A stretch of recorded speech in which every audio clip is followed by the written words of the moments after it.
धेरै दिनदेखि बाहुनडकीमा हात्ती चाहिँ एकदमै धेरै बसिरहेछ साथीभाइ। अनि आज पनि हिजो पनि भिरकुटीतिर बसेको थिएन, आज देवीगञ्जतिर बसेको छ। यो चाहिँ हाम्रो पूर्वी नाका नेपालकै पूर्वी भेग काँक्राभिट्टादेखि माथि बाहुनडाकी एकदमै हात्ती पीडित क्षेत्र हो। र आज पनि तपाईँले यहाँ देख्न सक्नुहुन्छ हात्तीहरू यति धेरै आएको छ होइन। 14वटा जहिले बस्ने गर्छ।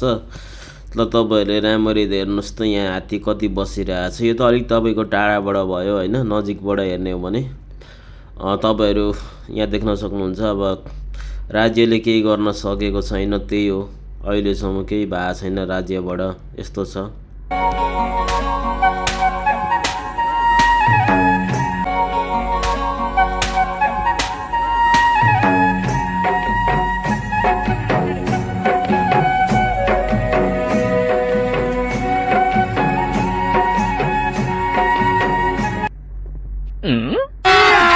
अभी मजा आएगा ना भिड़ो। पैसा ही पैसा होगा। ए उठा ले रे देवा, उठा ले रे।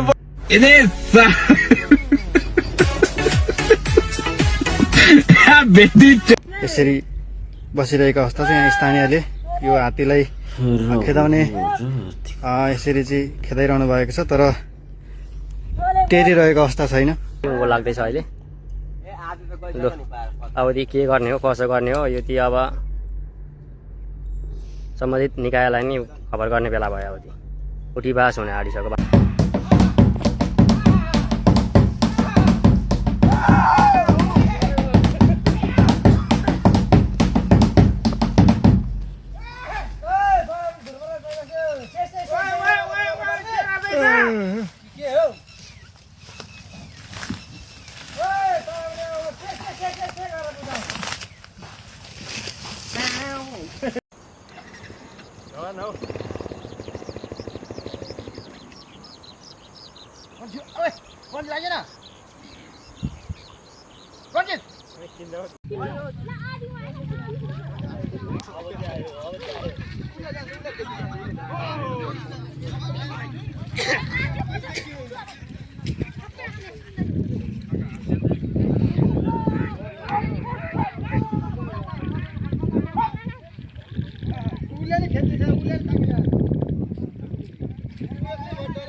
यो यहाँको उयोले त्यो राँगा पनि हान्छ। नि मान्छेलाई माछा रे